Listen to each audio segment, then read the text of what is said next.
How to delete DHgate account. Let's get started. Launch your DHgate app. Make sure you have already logged into your account. Now at the bottom, you're going to find different options. Navigate to the option of account.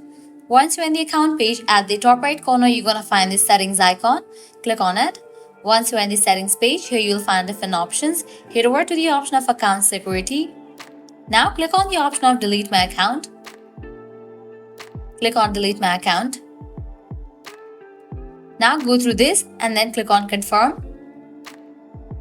Now you will be receiving mail in the email address that is linked with your DHgate account. So close this and check your mail.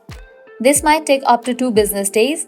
Once you receive the mail, you have to open the mail and go through the deletion process. And with that, your account will be scheduled for deletion. So this way you can easily delete your DHgate account. At the end, if you guys find this video helpful, don't forget to like, share and subscribe to our channel. Thanks for watching.